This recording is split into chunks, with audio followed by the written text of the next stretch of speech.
Well, from Paris, I'm joined from the OECD by Grace Perez-Navarro from their Centre for Tax Policy. Welcome to you. And here in the studio, I'm joined by Dr. Richard Wellings from the Institute of Economic Affairs and Robert Palmer from the NGO Global Witness that campaigns against tax havens. Let's go to Paris first of all. Grace Perez-Navarro, what is the scale of the problem? Well, the scale of the problem is something quite hard to measure, and so there are a whole range of numbers out there. You've already quoted some. What we are certain of is that the scale of the problem is large. And the reason we're certain of that is because of the numbers of cases we've seen already coming out in the press, but also through investigations of the size of the problem. So it's quite significant, and countries are taking it very seriously right now in the context of the aftermath of the economic crisis. Do you see the question as a problem of legality or morality? Well, for us, it's a problem not just of legality. I would not say it's a problem of morality. Taxpayers should pay what the law requires.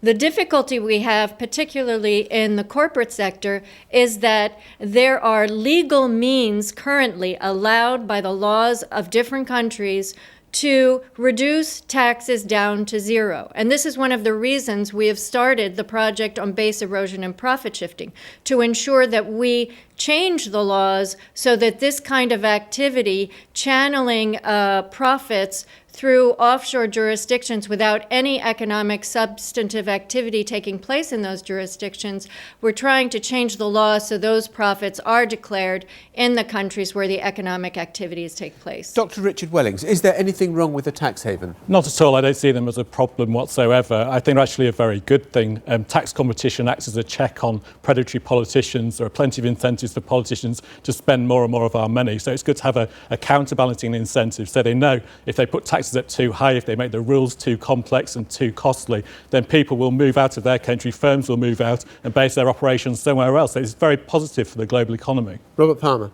What tax havens do is they provide secrecy, and they also provide a way for multinational companies and others, money launderers, terrorists, corrupt politicians, to hide what they're doing. What Global Witness has seen in our investigations is countless examples of corrupt politicians, multinationals, using the secrecy provided by tax havens to hide what they're doing and launder the proceeds of their crime.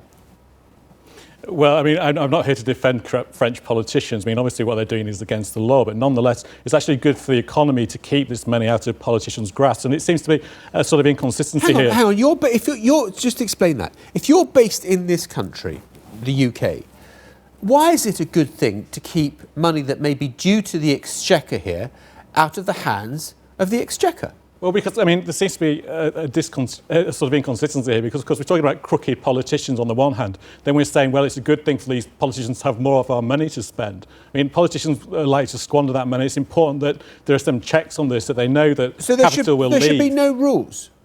Well, I think the rules should be simple. I mean, that's the key to reducing tax avoidance, is to keep tax rates low and keep rules simple. Then it wouldn't be such an issue. OK, let me go back to you, Grace, in Paris. What would you say to that? I think it is important to distinguish between the illegal activities and legal activities. I would agree that countries should try to keep tax rates low and to keep the laws simple. But let's face it, business has gotten very complicated, and we would be naive if we were to expect that all of the tax laws could be that simple when business transactions are so complex. And so I think that as long as countries are transparent, cooperate with others in ensuring compliance, then I don't think there's an issue. The OECD is not dictating tax rates to any jurisdiction, whether it's a zero tax jurisdiction or a high tax jurisdiction. What we do want is transparency and cooperation to ensure compliance with national laws. Sure, but all the time you've got that, all the time that you have got differential tax rates, someone who's got a lot of money, whether you are a very wealthy individual or you're a corporation, you're going to think, I would like to shield my money where the taxes are lowest. I think people may want to shield their money if they're putting it where the tax rate is the lowest, but they're doing this by violating the laws in their home country, then they have a problem. I think if they move economic activities, if they move themselves to these jurisdictions, then that's fine. But taxes are the price we pay for civilized society. I think this is a well-known quote. And I think taxpayers, all taxpayers, need to pay what is legally due to ensure that governments can provide the public services that are voted for. That is what democracy is about. And as long as citizens are taking advantage of what is provided by their governments, then they should pay the taxes that are legally due. OK, we haven't got a lot of time left. I want to ask each of you your view on whether you think that President Hollande can succeed in eradicating tax havens, to use his word. I think that a lot of governments around the world, including the G8, have made a lot of rhetorical statements about closing down tax havens. 2009, they said the era of banking secrecy is over. We haven't seen this yet, but we have seen more progress. Luxembourg this week announced that it's going to start sharing information. Other tax havens are feeling the pinch. The world is changing towards more transparency. Our politicians need to follow through on their promises. Richard? Well, I don't think you should be trying to crack down on tax havens in the first place. I think it would be entirely counterproductive. And one factor, of course, is it's going to benefit the big guys, the big multinationals above the small businesses, because they can afford to pay the expensive tax lawyers and accountants to get out of havens. And is that OK? Is that OK for it's a good, useful tool for wealthy individuals, but the rest of us have to pay our taxes?